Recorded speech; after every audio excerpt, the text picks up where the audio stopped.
Okay, folks, if you just bear with me, interesting enough, and this is a good thing, we have uh, thousands of people across this planet are tuning into this broadcast. And what we discovered was that because the time zones are different, it's taking a little bit more time for people to come on the air to view our broadcast live. And as a result, they're missing some of it. So if you could bear with us, we're going to wait around 3 minutes. Okay. Remember, we used to put a screen up here with a map of Canada and the United States. And then we say, please stand by. And it just took too long. And people thought that because there was no audio, that there was something wrong with their computer. So I'm here to just share that with you. And just stand by, and we'll be going on in about 3 minutes. That's 7 o'clock p.m. Eastern time. And as soon as it's 7 o'clock, we're going to proceed with the broadcast, okay? And you might want to share this broadcast. We found out, folks, that if you press like on Facebook, that the algorithm of our broadcast increases dramatically, and it somehow allows the broadcast to get shared much further than what we can ever imagine. In addition to that, because of what you've done through your prayers, through your support, we're expanding rather rapidly, and this is a good thing. We launched our radio broadcast, if you will, on Wednesday night and got a tremendous response. So we're doing a lot of great things because of you. You're doing a lot of great things. So we have, it's 6:58 p.m. here on the East Coast. I feel like it's New Year's Eve at Times Square in New York, the countdown of the big ball. So that's maybe what I should do, is put a big giant ball here. And then at 7 p.m., we lower the ball, we go on the air.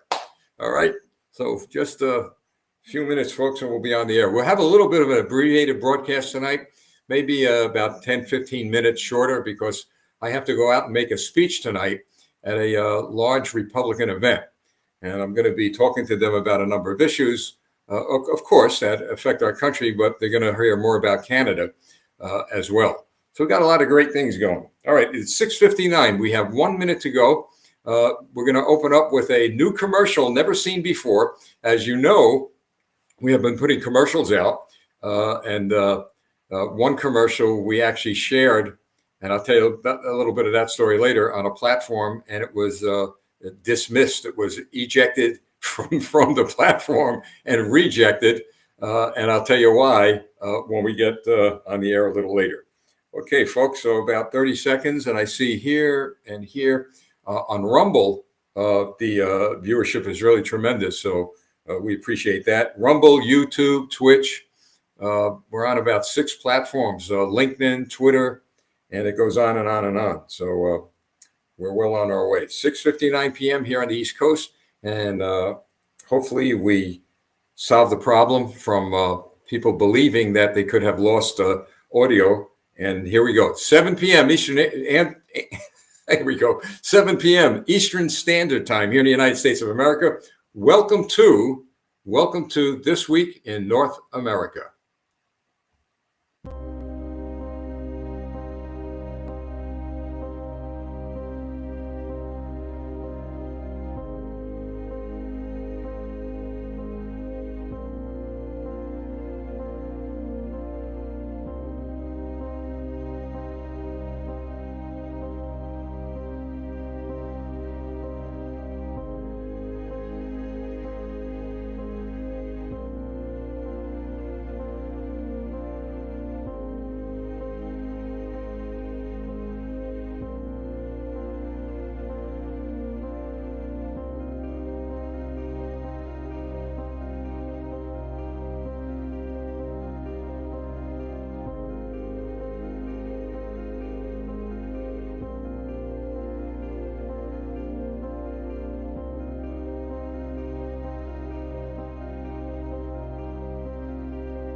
So what do you think, folks? That will be posted either late tonight or tomorrow.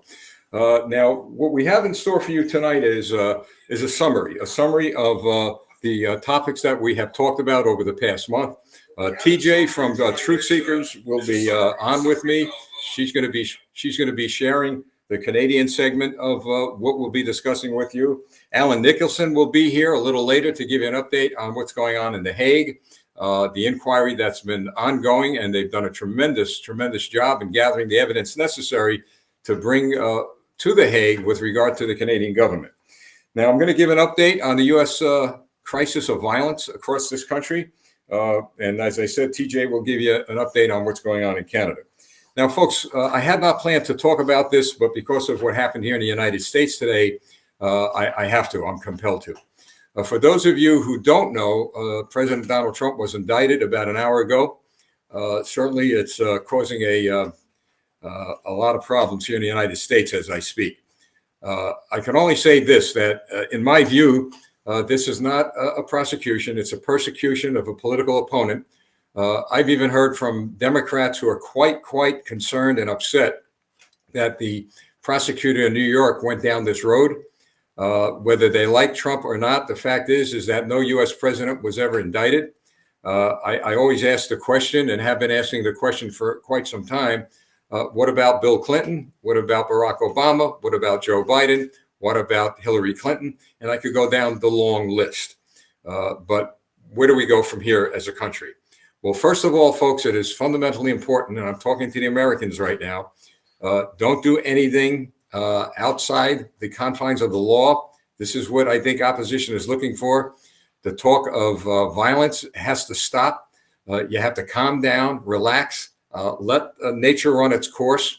And I'm calling upon every Republican, Democrat, independent, clear-headed thinking leader in this country to echo those sentiments. We're in a very tough situation here in the United States. We're engaged in a war with Russia, a proxy war with Russia in Ukraine. Americans, soldiers the other night have been seriously wounded in Syria by Iran launching rocket attacks. The Chinese Communist Party has sent two very ominous messages. Normally, I don't get concerned about that, but I think they really mean it this time, that they're going to take some pretty swift and effective action against this country in the event the president of Taiwan comes to visit us, and she is scheduled to visit us. All this as a result of a weak, woke president, a weak, woke Democrat Party, a weak, woke military. Well, the fact of the matter is that we've got this, we've got to deal with it. And the way to deal with it is not giving the enemies of this country an opportunity to do real serious damage.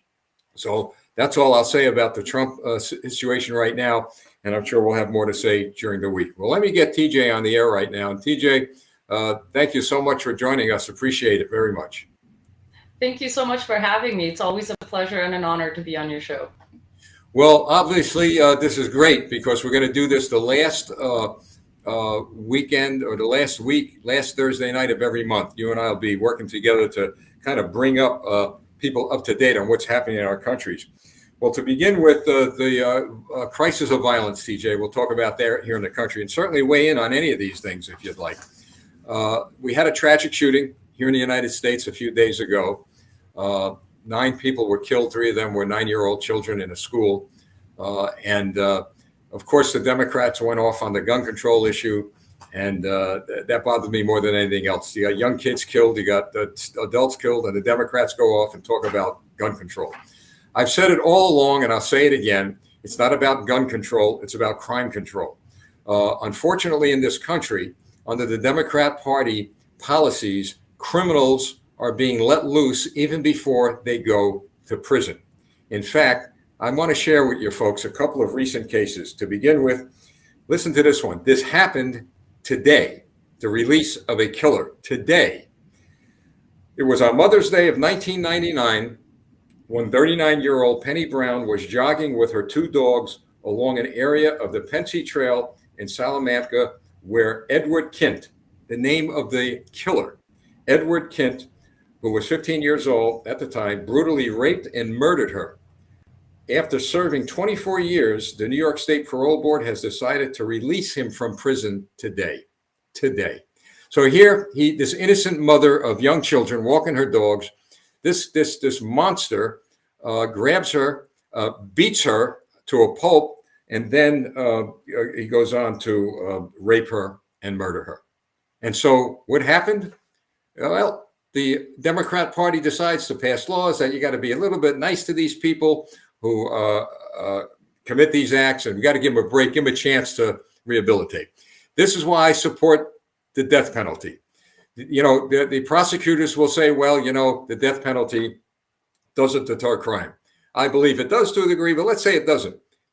But it will deter crime when they're arrested and they're executed. That's what should be done. There should be a death penalty in this country that is upheld by the courts, and people should absolutely, without a doubt, be sent to prison and then be given the death penalty. And then we have another one, another horrific case.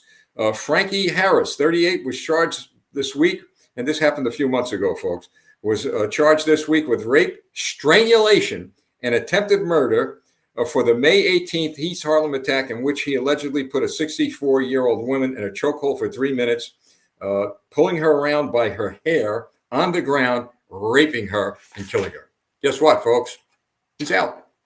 He's out. So this is the wokeness and the weakness that we're putting up with in this country. But here's the icing that on top of this guy's cake, Frankie Harris. This atrocious, horrific crime, it's reported that was 2 weeks after he walked away on charges of forcible touching and sex abuse when a judge ordered him into another supervised release program. So he was already charged with crimes, and instead of going to jail, they released him. And then 2 weeks later, commits this act. So the fact of the matter is, folks, is that we're having some pretty difficult times here with regard to crime in this country, and we're going to have to deal with it, and we will. You heard the glass break, I'm sure, TJ. So I just dropped a cup of coffee and my glass broke. I did. From here, and I'll be right back.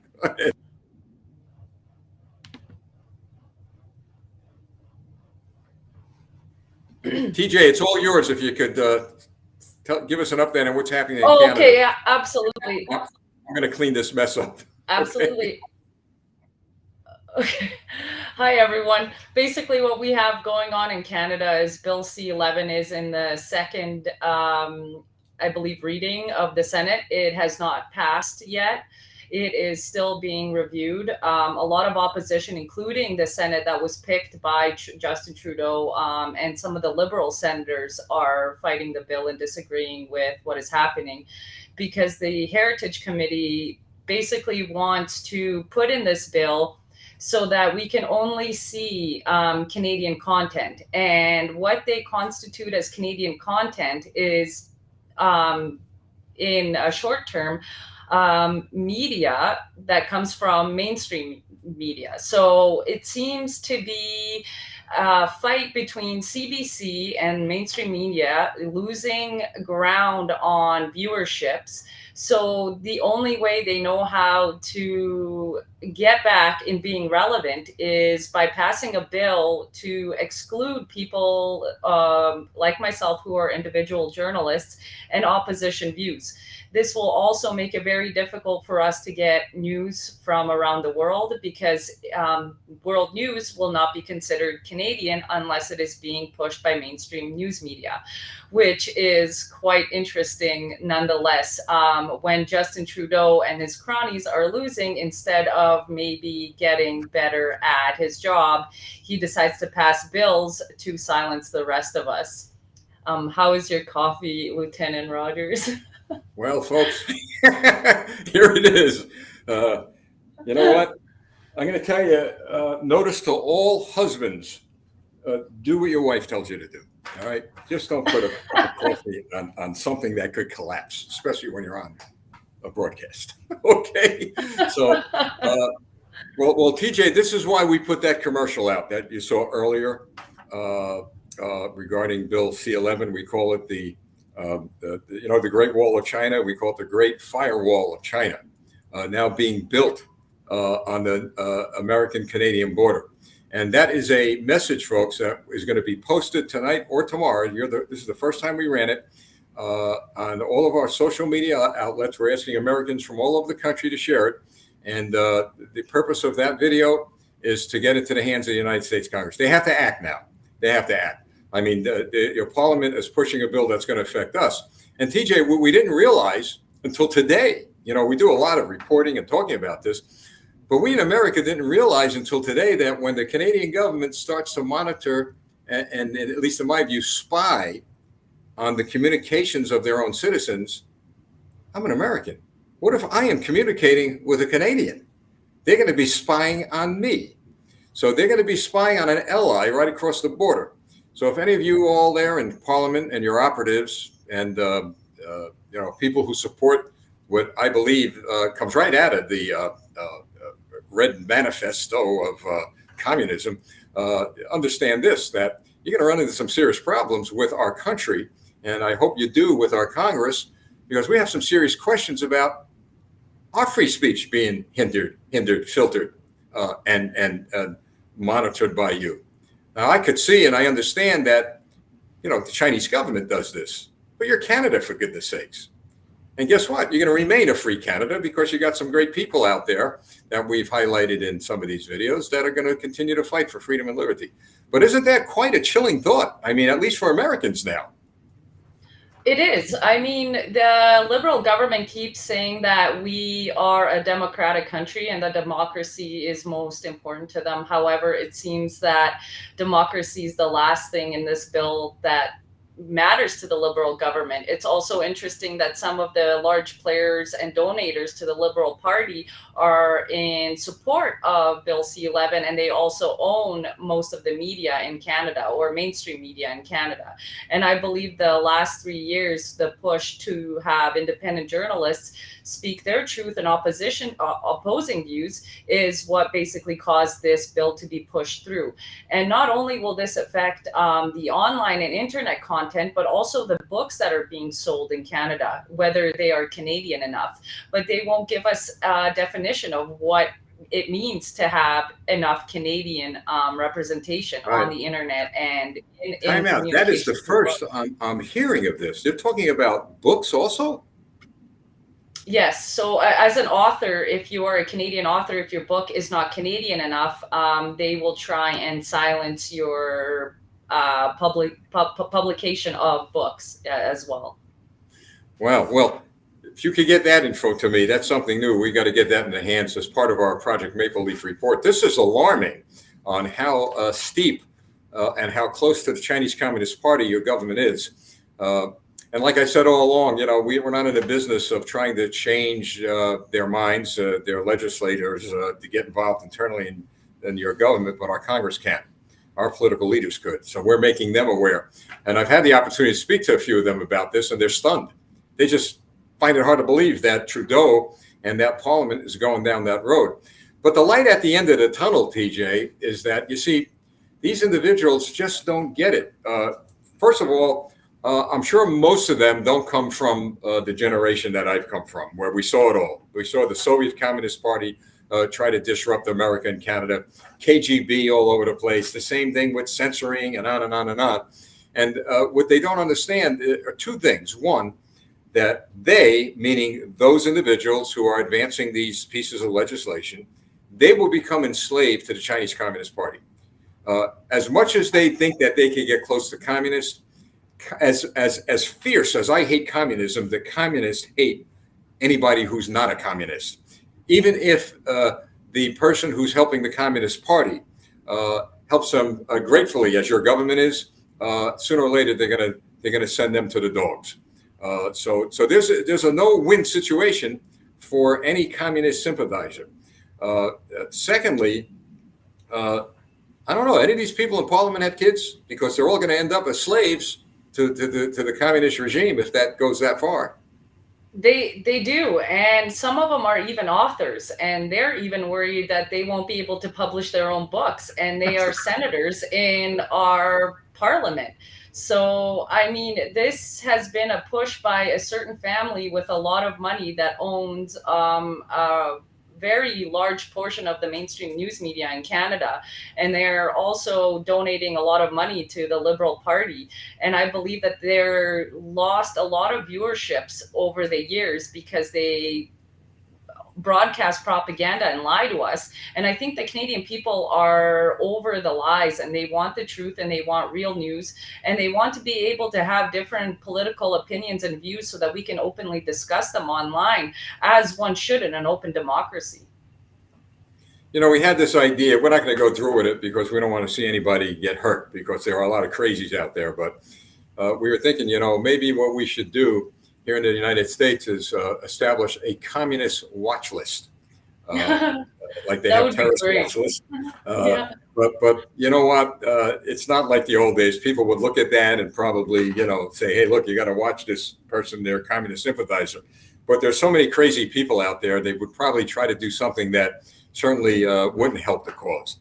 But that's okay. I mean, if we see without any doubt, like in our country, you know, we have no doubts about certain political leaders who are in bed. We had one literally in bed with a communist operative. We have no problem on advertising that. But the issues here in America, when we bring up communism, we had a congressman. Listen to this, folks. We had a congressman who actually accused the Republicans, in which I am one of them, of committing or causing a Red Scare. Now, TJ, years ago, when we fought against the Soviet Communist Party, they called it the Red Scare. You know, we're making this stuff up. Be afraid of the Red Communists, the Red Soviets, and all that. Well, this isn't the Red Scare, folks. This is the Red reality. Okay, this is a Red reality, a communist reality. But we had yeah, he is a communist, I guess, a communist sympathizer. And I always use the term "in my view" for the fact checkers. In my view, this guy's a communist sympathizer who's defending President Xi and his regime when it comes to certain issues that this country's dealing with. So that's what we're doing. All right, so that seems to be a big issue. Not seems to be, but is a big issue in Canada. But I want to again let the Canadian people know that listen, we're with you, we're standing with you, and the more they come after you, the more they come after us, the more we're going after them.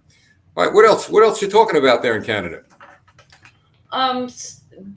The basic loss of freedom of speech, I think, is creating a lot of animosity amongst Canadians. Never before have we seen such restrictions, even online, about speaking against Trudeau in the simplest way.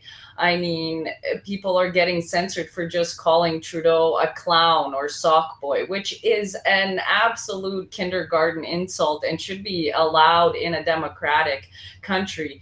However, the censorship right now is so high that it is actually creating a very polarized society. And I'm afraid of what this polarization might add for the future of Canada, just because, as you said, with the violence on an increase, and also the Liberals here in Canada are being very, I should say, liberal on criminals. And it almost seems that we have a kangaroo court where criminals are just being let loose and not even tracked or taken care of, yet their energy is going into innocent citizens who abide by the law every day and pay their taxes, calling Trudeau a clown online.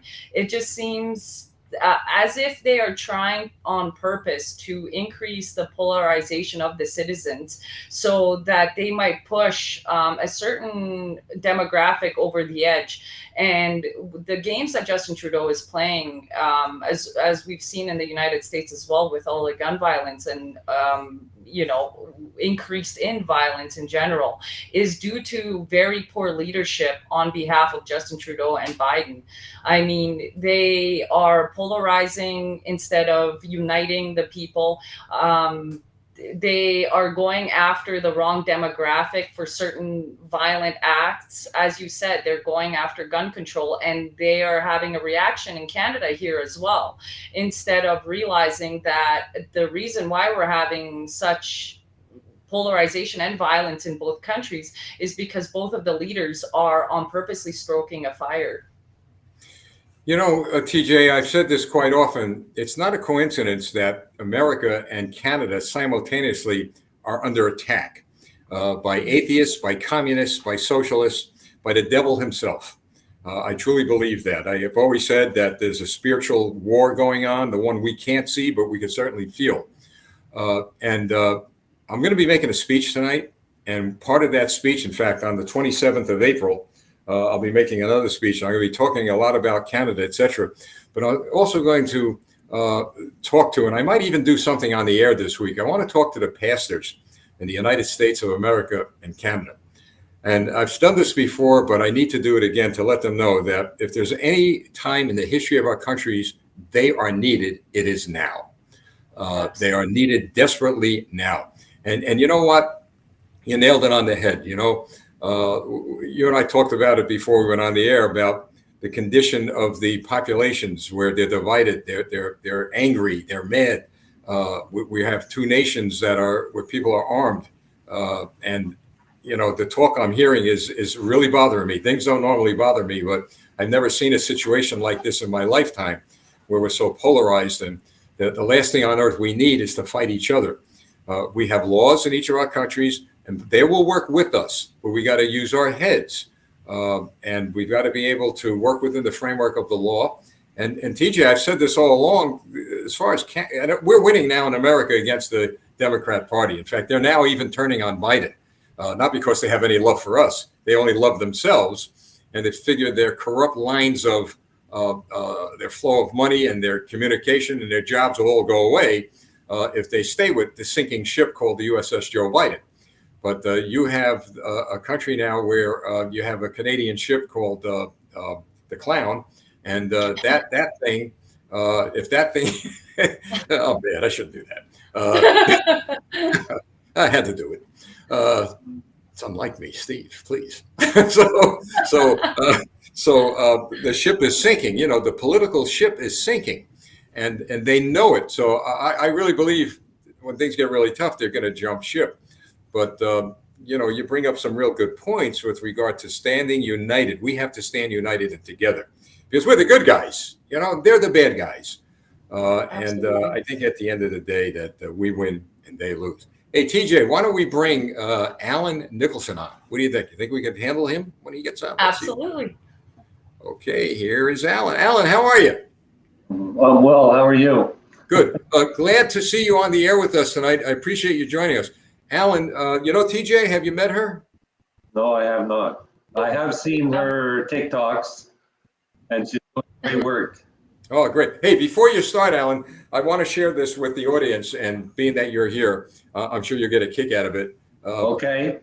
We put a commercial out last week, and it was pretty tough. It was showing how as I said, the Great Wall of China, we now call it the Great Firewall of China, being built into the nation of Canada.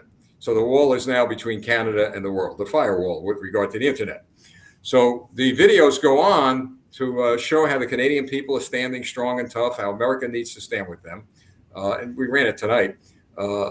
And we explained that, well, those who support the Chinese Communist Party, they're not welcome in Canada. They're not welcome in America, but they're welcome here. So we show a cell opening up and bingo, that's their new home. Well, what I didn't share with the audience is that we did an experiment with that. We went on all our social media platforms and we put it on TikTok.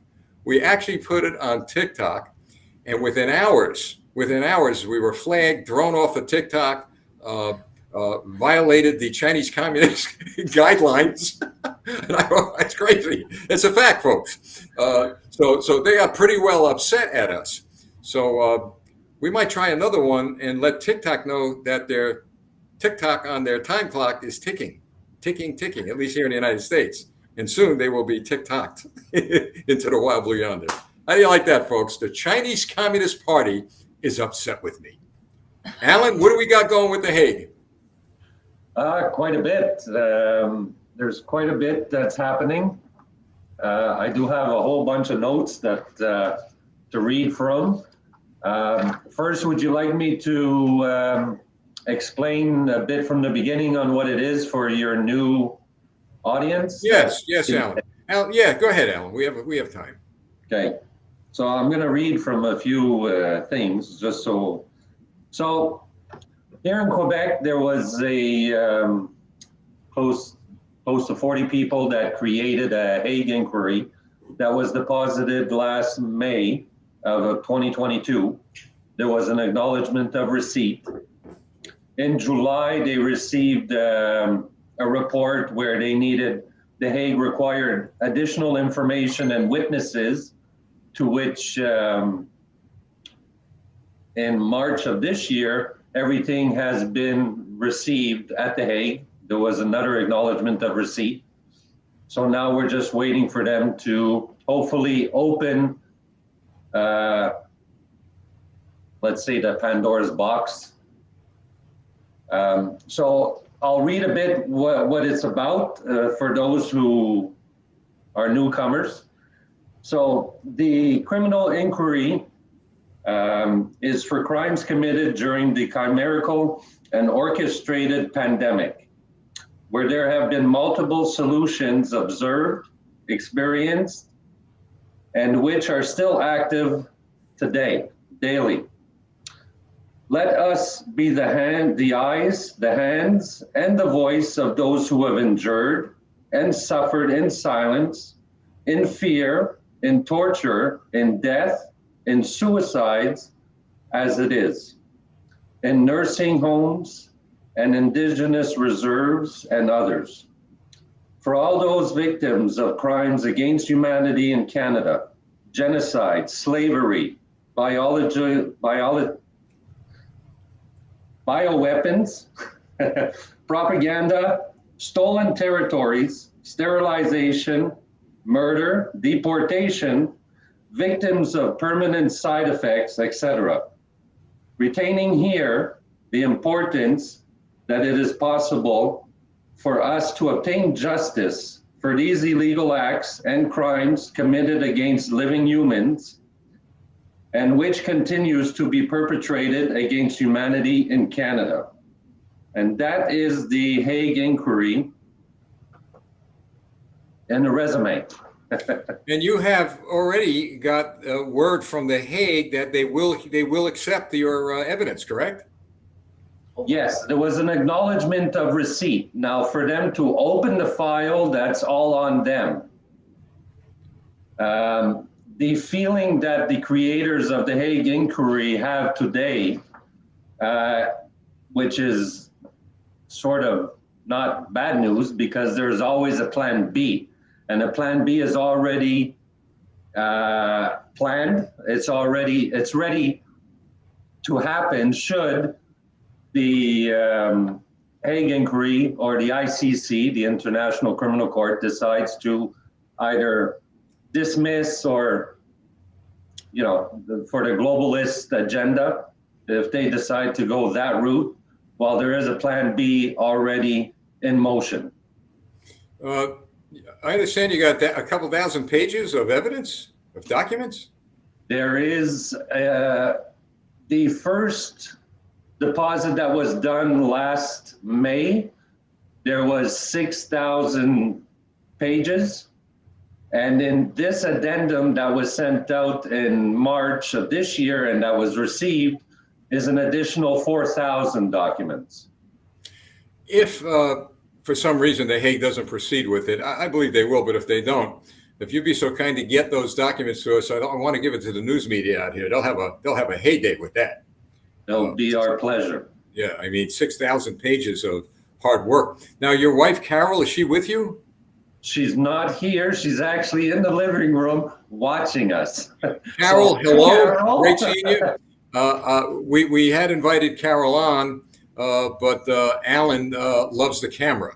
That's so he right. told her to stay in the living room. Okay. TJ, what do you think of that? I mean, they got this. I remember when they started, and Alan and a team of citizens. And Alan, I'm going to say I'm proud of you because you did it the right way. You stayed within the framework of the law. You're staying within the framework of the law. And it seems to me you're making advances. TJ? I would love to see the 6,000 pages and put it on all of my socials and channels and get some of the independent journalists to put some pressure on the Hague via public knowledge and putting the knowledge out there so that maybe they might actually hurry up with their decisions on taking the case. Well, like I said, there is a plan B already in motion. So should they delay or fool around, I could guarantee that people like yourself, TJ, is part of Plan B. Awesome. Well, Cal just told us you've got 10,000 pages. So that's Well, from May of last year and with what was sent in March of this year, there's a total of 10,000 documents. absolutely amazing. Absolutely Yes. amazing. Alan, now I understand that some of your countrymen and women are petitioning your government over a matter. Yes. So to finish with The Hague, what we need is the support of the people. I cannot emphasize enough that now's the time where whatever arguments you have with your neighbor, set them aside, give each other a hug, and but come together, unite, so we could fight. I'm not a big speaker. I hear what you're saying. So I hear- I'm going to speak like an everyday person. okay. Move on so we could get this crap out of the way. And once it's done, if you want to go back to hating your neighbor, go right ahead. You know, Alan, I got to tell you, I'm glad you said that, because it's something that some of us in this country are trying to echo. Forget 2020, forget fixed elections, rigged elections, forget the what's going on in the past, because the past anchors you down. It hinders your ability to move forward. But you know what? You really framed it well. You know, even if you don't literally hug your neighbor, you could certainly hug them for the cause of your country. And Yes. I think that's important. TJ? Absolutely. I could not agree more. I think we need to stand united, because right now the only sides are good versus evil. And I think that most people, no matter what political spectrum you're on, you want to see a better future, not just for yourself, but for your kids and future generations. And I think it's most imperative and important that we stick together now and put most of our petty little differences aside, especially for our countries and our futures and our future generation of our children. Because without going down that road, the opposition is having a joyous time watching us fight with each other, to be divided with each other. And this is why in the beginning, at least when we started Campaign for America, we made it very clear that we weren't going to partner with anybody, because experience tells us there's turf battles. You know, there's turf battles, there's who's in charge, this and that. So, but saying that, we've always invited people from other organizations to come on the air and to unite with us for the cause of the country, not the party, not the Republican Party, but the country. And well said, Alan. So is there anything else going on in your country before we go off and make a speech that I don't want to make? You don't see my shirt, but I'm going to stand up so let's see here. So, strong and free because of the brave. Now, the reason why I wanted to show you the shirt is the other. A fashion show, TJ. promotion. We have an unexpected fashion show tonight from Alan Nicholson. There you go. So I love it.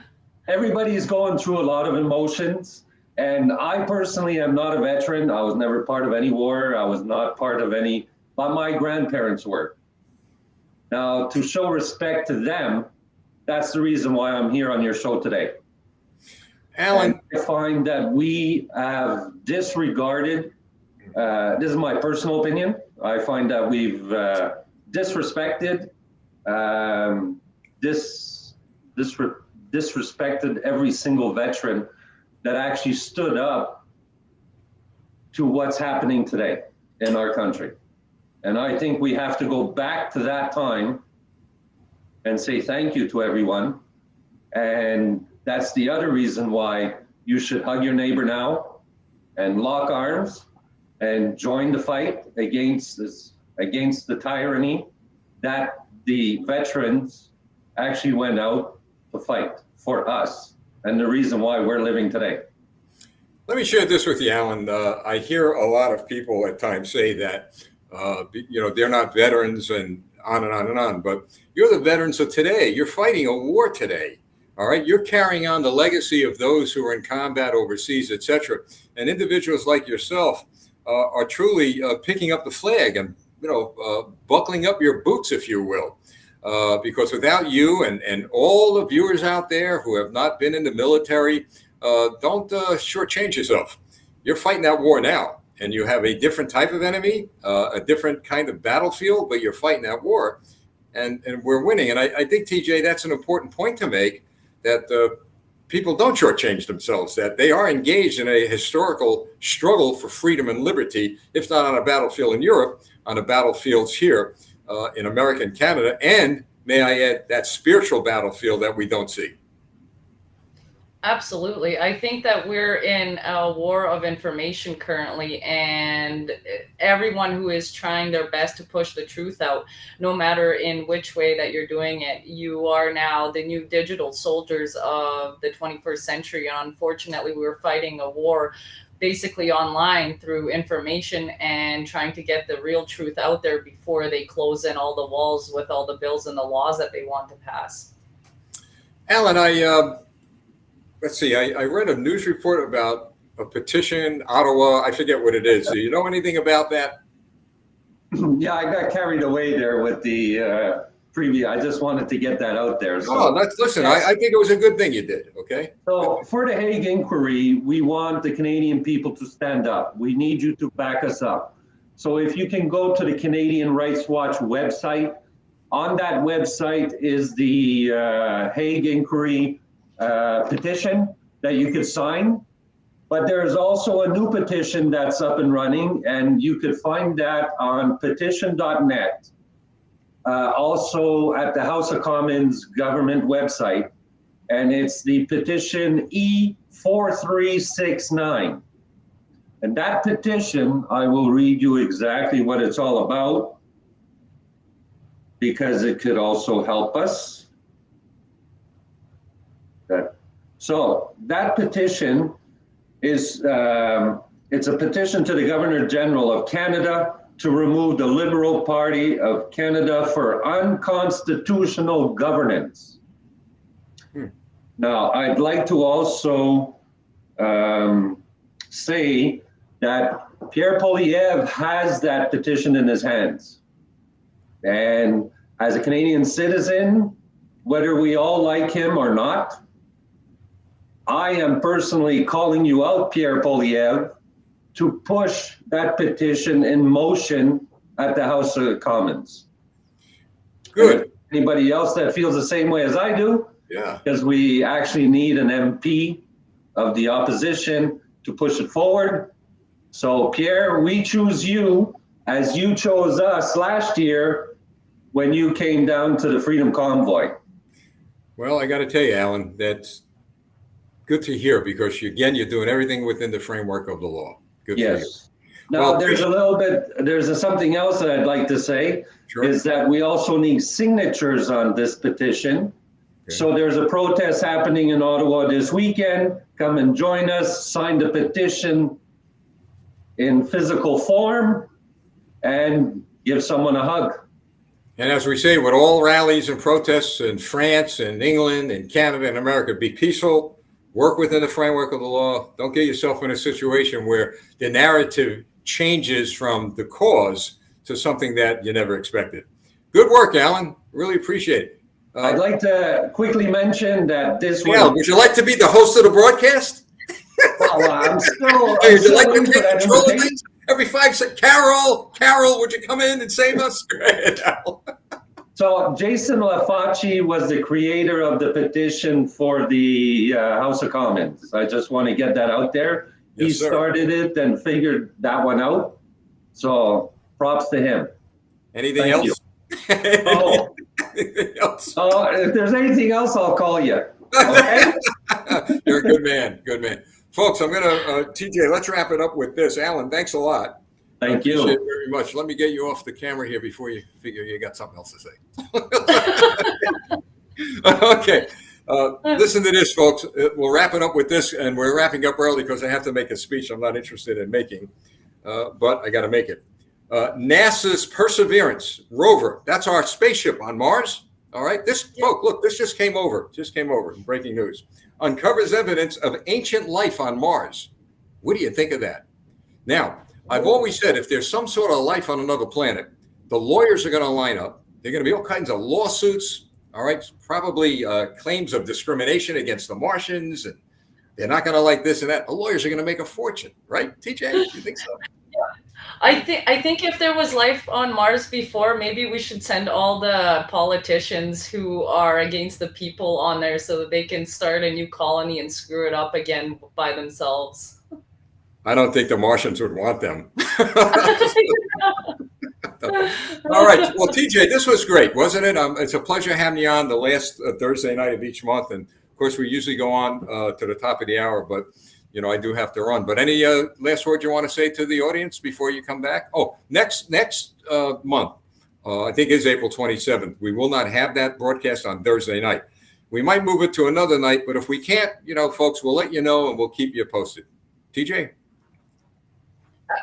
It was an honor being on your show, and I absolutely love it. And I can't wait for next month's Thursday to update all Canadians. And as you've mentioned so many times in this broadcast, for the Canadians to stick together. And I know that the provoking side is trying to get us to react, but the less we react and the calmer we stay, and we stay in prayer and we stay in the light, I believe that we will beat the evil that is at hand in the world right now.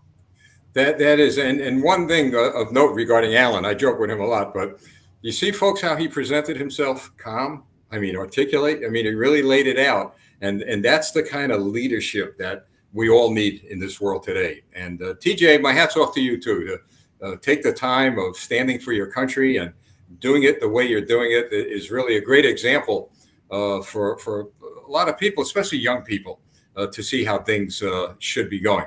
Well, that's it, folks. Thank you for joining us tonight here on This Week in North America. We got some pretty hard-hitting commercials coming out against the Chinese Communist Party, who we thoroughly upset over this past week, but they got more coming there with their way. And remember this, folks. Remember what I said about a spiritual war. I mean that. Prayer is a mighty, mighty weapon that we could use against all the attacks we overcome. And again, I urge the clergy, get involved, get engaged. You need help, get in touch with us here at Campaign for America. We've got the tools you need to do what needs to be done without jeopardizing your nonprofit status or the things that you need to operate your church. What we really need you to do is talk about Christ, to talk about the Holy Spirit, to talk about the salvation message. Because once you dig into the deep, dark chambers of sin, that was the greatest help you could ever give those of us who are on the front lines of this secular political war. What do you think of that, TJ? Absolutely. I could not agree more. All right. Thanks a lot, folks. You all have a great, great week, and we'll see you next Thursday night, if not before. TJ, thanks so much. God bless you all. See you real soon. I'm Lieutenant Stephen Rogers.